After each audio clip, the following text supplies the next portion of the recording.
우리 인간은 아픔도 없고 고통도 없는 삶을 소망하면서 살아갑니다.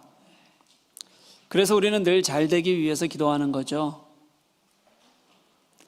그런데 성경을 보면 하나님께 부름받은 사람들은 하나같이 고난을 통해서 연단받았던 것을 보게 됩니다. 아브라함이 하나님을 만나고 가장 먼저 한 일은 안전했던 그 족장 시대의 울타리를 떠나 위험한 길로 나서는 것이었습니다. 이삭은 가나안 주위에 머물러 있었지만 흉년의 어려움과 주위 사람들로부터의 다툼으로 인해서 계속해서 어려운 삶을 살았습니다.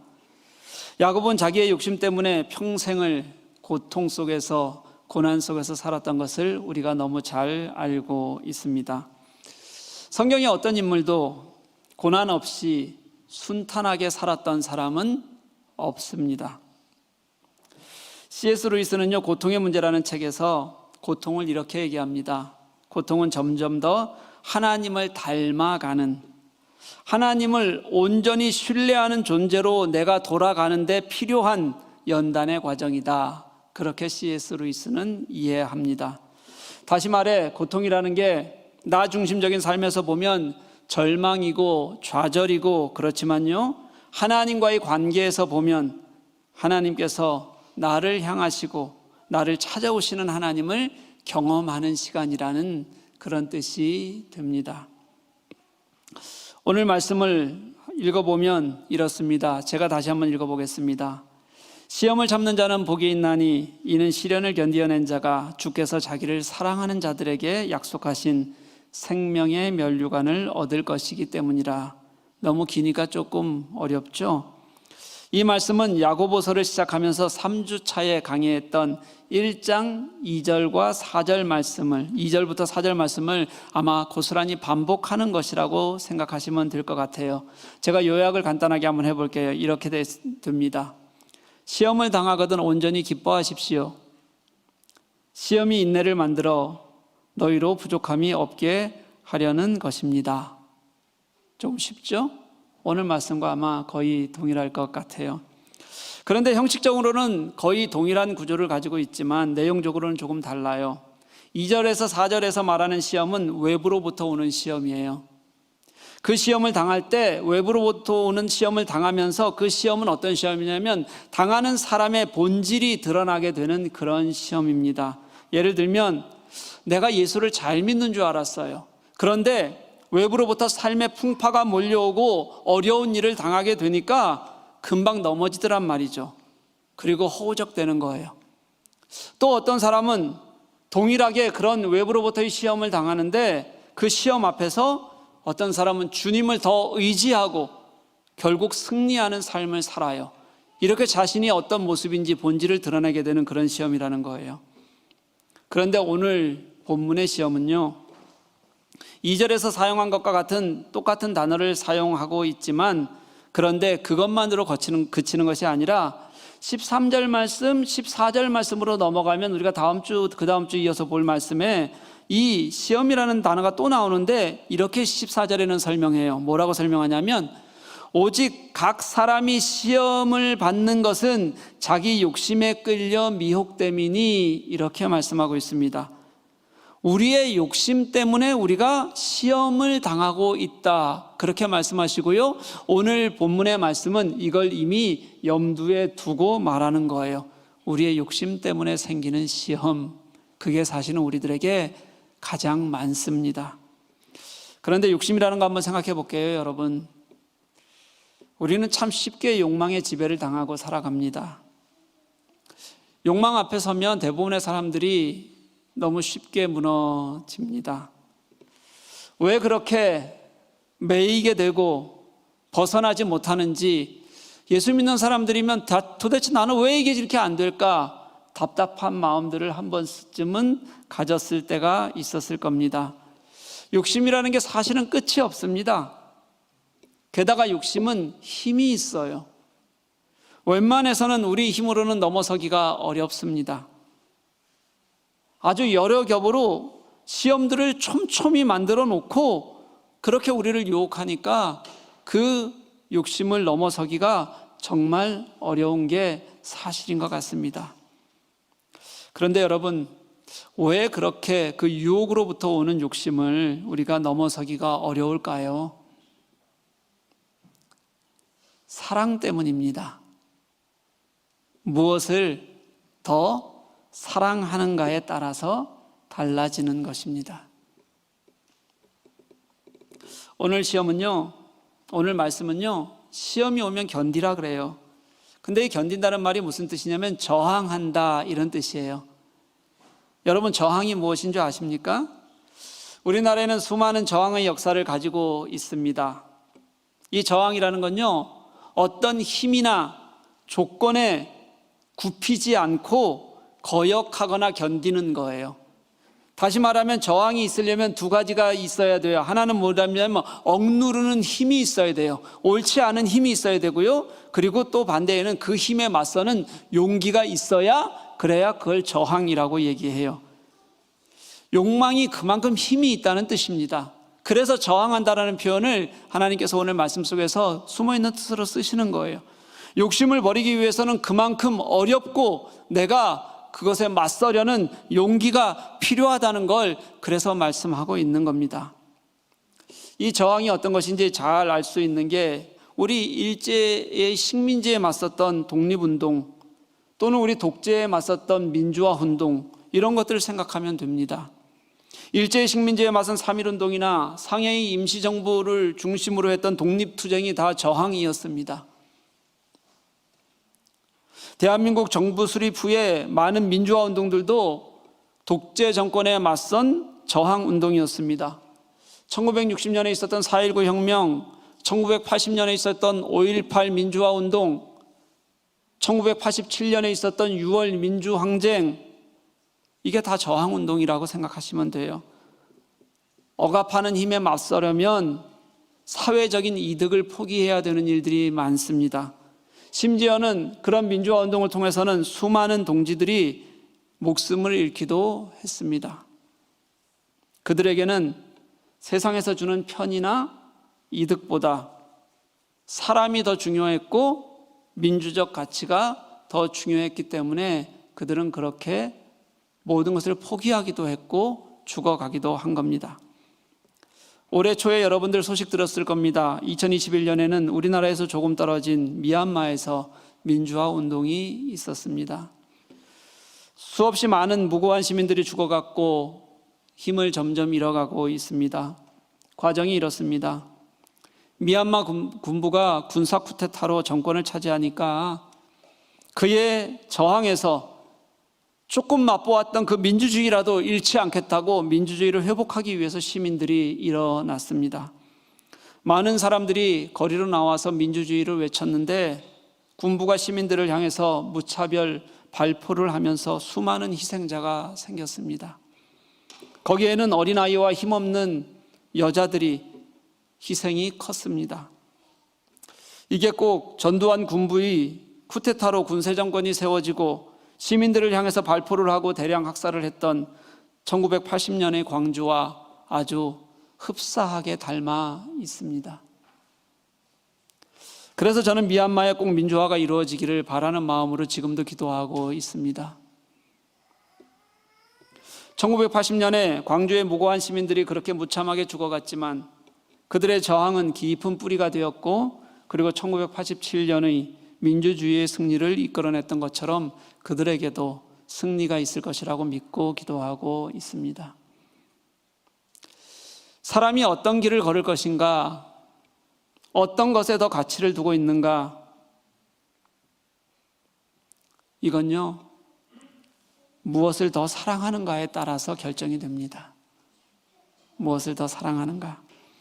오늘 본문이 말하는 시험을 견딘다는 것은 내 안에 있는 욕심보다 예수님을 더 사랑해서 그 욕심을 포기할 수 있다는 그런 뜻입니다.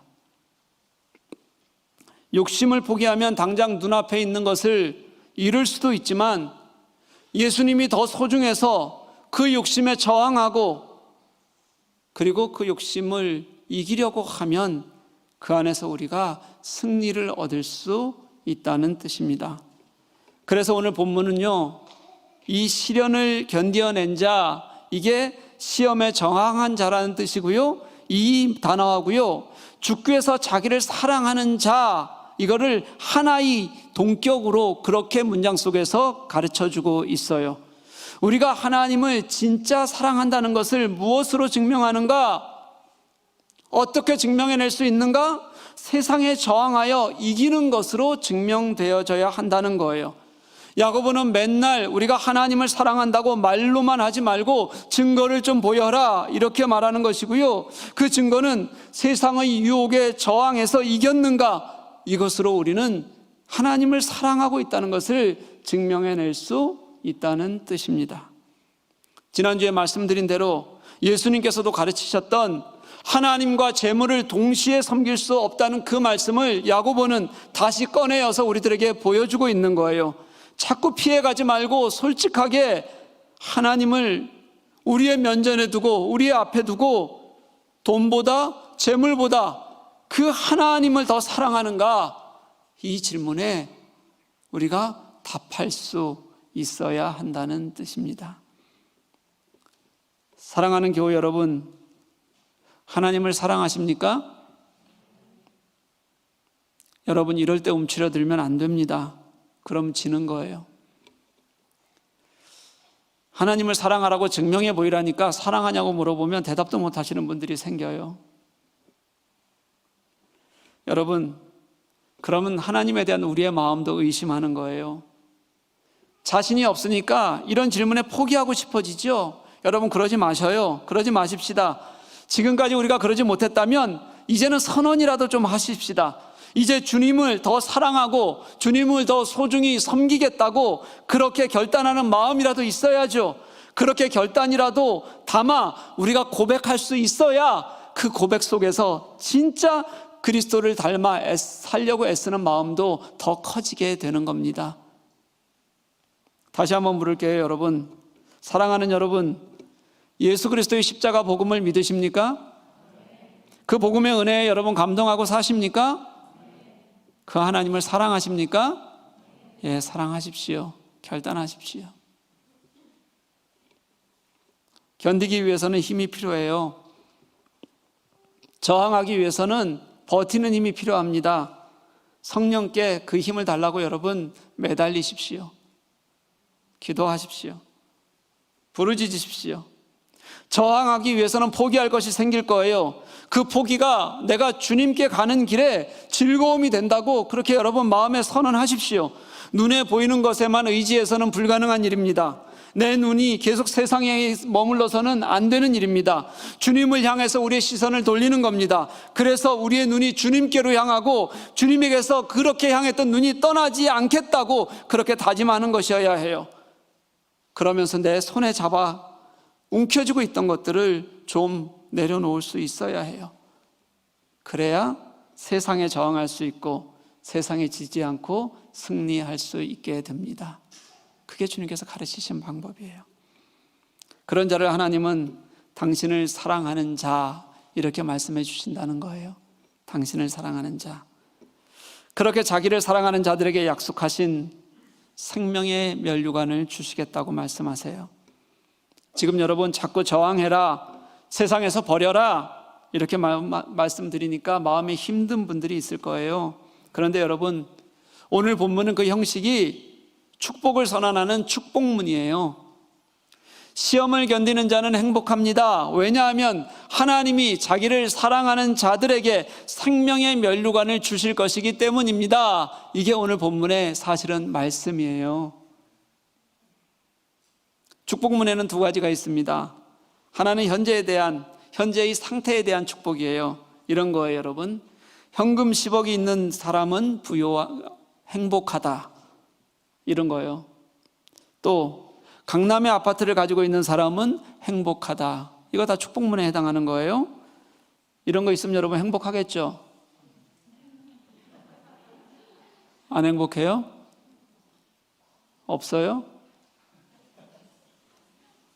이런 축복문은 이미 문장 안에 왜 축복이라고 하는지가 이미 들어가 있잖아요.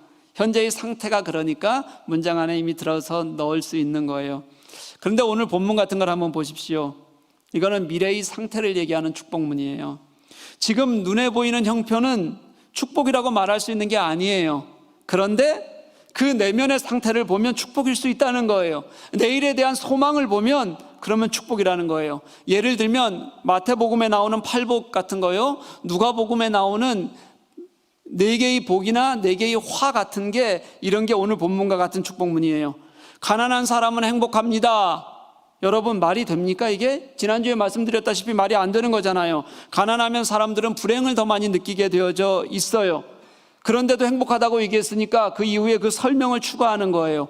왜냐하면 하나님 나라가 그에게 속해 있기 때문입니다. 배고픈 사람은 행복합니다. 왜냐하면 그들은 배부르게 될 것이기 때문입니다. 우는 사람은 행복합니다. 왜냐하면 그는 웃게 될 것이기 때문입니다. 성경에서 가르치는 행복이라는 건요, 여러분, 주님과 같이 하면서 얻는 내적인 행복이고요, 또 마지막 종말의 때에 얻게 될 영원한 행복, 그런 것들이에요. 그들에게 있어서의 행복은 가난 자체에, 가난하다고 해서 행복하니까 그 가난 자체에 있는 것이 아니라 주님과 함께하면 우리의 심령이 부유해질 수 있기 때문이고, 주님이 함께 하시면 어떤 환경에서도 우리가 웃을 수 있기 때문이고, 주님이 도우실 때 세상의 어떤 위로보다도 더 크게 위로받을 수 있기 때문에, 그래서 행복하다고 그렇게 말하는 거예요. 무엇보다 마지막 때에 얻게 될 하나님 나라가 그들에게 있기 때문에 그들은 행복한 겁니다 라고 그렇게 가르칩니다. 그래서 오늘 본문은 여러분, 축복이에요. 소망입니다. 세상의 욕심에 저항하고 잘 이겨낸 자는 행복합니다. 왜냐하면 하나님이 그 사랑하는 자들에게 면류관을 주실 것이기 때문입니다. 믿으십니까? 하나님은 이 땅에서 욕심에 저항하고 당신의 가르침대로 살려고 애쓰는 그런 사랑하는 자들을 그냥 두지 않으십니다. 축복하십니다. 여러분, 약속 잘 지키시나요? 잘 지키세요? 저는 약속을 잘 지킵니다. 지키려고 애씁니다. 제가 거의 10년 전 약속 때문에 지금 강아지 키우고 있는 거거든요. 어떤 분들은 약속을 깨기 위해 존재한다 이렇게 말하시는 분들이 있어요. 맨날 안 지키면서 그렇게 얘기해요. 저는 약속을 지키려고 애를 쓰다 보니까 그 약속 때문에 종종 가정에 불화가 일어나기도 합니다. 약속이 중요하냐, 가정이 중요하냐, 매일 그 가운데서 싸웁니다. 네. 하나님도 약속을 많이 하셨어요. 우리는 이 성경을요, 여러분, 구약을 예언이라고 얘기하고 약속이란 뜻이에요. 그리고 신약을 성취라고 말합니다. 그 약속이 이루어졌다는 거예요. 구약에서 예수 그리스도의 십자가를 통한 복음의 구원이 잘 약속되어져 있고요, 신약에서는 그 예수 그리스도가 이 땅에서 그 구원을 이루시기까지 어떻게 이 땅에서 사셨는지에 대한 약속의 성취가 역사 속에 그려져 있어요. 하나님은 약속을 절대 잊으시는 분이 아니십니다. 느헤미야 9장 32절 말씀을 보면 이렇게 시작합니다. 우리 하나님이여 광대하시고 능하시고 두려우시며, 이건 하나님의 성품 우리가 잘 아는 거예요. 그 다음에 이렇게 얘기해요. 언약과 인자하심을 지키시는 하나님이요, 언약을 지키시는 하나님이라고 그들은 하나님을 찬양했어요. 성경은 수많은 예언과 약속, 그리고 그 약속이 이루어지는 역사를 담고 있어서요, 하나님이 하신 약속은 단 하나도 땅에 떨어지지 아니하고 지켜진다고 매번 반복해서 성경은 그렇게 우리들에게 가르쳐 주십니다. 하나님이 약속을 얼마나 신실히 여겨주시는지를 그렇게 우리들에게 알려주세요. 그 하나님께서 욕심에 저항하여 세상을 이긴 하나님을 사랑하는 자들에게 하신 약속이 생명의 면류관입니다. 우리가 얻은 생명의 면류관은 하나님 앞에서 당신이 우리를 옳다고 인정하는 사람들에게 주시는 그런 선물 같은 거예요. 다른 불순물이 섞인 금이 순금으로 되어지려면 수많은 세심한 재련의 과정을 통해서 그렇게 다시 태어나듯이, 우리 그리스도인들은 하나님의 뜻이 아닌 세상에 맞서는 저항과 세상을 이기는 시험을 통해서 하나님의 인정을 받게 된다는 겁니다. 그러지 않고 그냥 하나님이 나를 인정하시겠지, 그건 다 내가 세상 속에서 하나님을 오해하는 거예요, 여러분. 사랑하는 교우 여러분, 환난과 시험을 여러분들의 최종 목표로 삼으라는 게 아니에요. 하나님께 옳다고 인정받기 위해서 우리의 마음을 욕망에 두지 말라는 거예요. 이 땅에 욕심에 두지 말라는 거예요. 환난과 시련은 잠깐이지만 어쩌면 우리가 이 땅에서 지나는 시간이 조금 어렵고 힘든 시간이 좀 길어질 수 있을지 모르지만 그 시간 모두 주님께서 내가 함께 하고자 하면 주님께서 나를 떠나지 않고 붙들고 함께 하신다는 거예요. 직접 이 땅을 사셨고 그리고 당신의 모든 고난을 우리의 구원을 위해서 직접 감당하신 주님께서 우리의 아픔과 우리의 고통을 알지 못하실 리가 없습니다. 그 주님께서 우리와 함께 하시지 않으실 이유가 없습니다. 때로 우리가 무너지면 당신께서는 말할 수 없는 탄식으로라도 우리와 함께 하시고 우리를 붙들고 계시려고 노력하실 거예요. 애쓰실 거예요. 그리고 결국 우리가 그 어려움 속에서도 당신을 붙들기를 포기하지 않으면 결국 당신을 사랑하는 자들에게 약속하신 생명의 멸루관을 우리들에게 허락하실 거예요. 믿으십니까? 제가 2000년 초에 호텔에서 야간 일을 할 때 일이에요. 낮에는 공부하고 밤에는 야간 일하고 정말 힘들었습니다. 어떤 날은 금요일, 토요일 호텔 야간 일하고 주일에 바로 교회 가서 섬기는 일들도 흔하게 있었어요. 어느 날 금요일 저녁에 호텔 일을 하기 위해서 이제 마부르크에서 프랑크푸르트로 가는 기차를 탔어요. 밤 11시가 교대인데 10시 37분에 프랑크푸르트 중앙역에 도착하는 기차예요. 일하는 호텔이 바로 역 앞이니까 시간은 넉넉했어요. 그리고 그때는 지금처럼 기차 연착이 이렇게 심하지 않았습니다. 20년 전에는 지금보다 좀 나았어요. 그래서 거의 그 차 타면 많이 안 늦었어요. 그때도 프랑크푸르트가 종점이었거든요. 레기오날 반이었기 때문에 종점이니까 더 갈 염려가 없잖아요. 그러니까 너무 피곤하니까 기차에서 잠이 들었어요. 기차에서 잠이 들었는데 기차가 덜컹하고 서는 거예요. 그러니까 도착했나 보다 생각을 하고 이제 잠을 깼는데 웬일인지 기차 안이 깜깜한 거예요. 그래서 이렇게 너무 깜깜한 게 기분이 이상해서 벌떡 일어나서 보니까 아주 멀리 저기 눈으로 보여요. 뭐가요? 중앙역의 불빛이 보이는 거예요. 제가 어디까지 들어갔냐면 중앙역을 거쳐서 차고지로 들어갔어요. 이렇게 차고지가 이렇게 야외에 있는 차고지가 중앙역 가면 되게 넓은데 중간중간 이렇게 있어요. 여러분 구글 보면 잘 나와요. 아주 그 차고지로 들어가 있더라고요. 근데 다행히도 기차의 문은 열렸어요. 그래서 기차 문을 열리고 철로가 되게 넓고요. 거기 들어가는 이 프랑크푸르트가, 그리고 그 철로를 따라서 다른 데는 다 막혀 있어요. 딴 데 가서 갈 수가 없어요. 그러니까 철로를 향해서 어디를 향해서 뜨냐면 기차역, 중앙역을 향해서 이제 뛰는 거죠.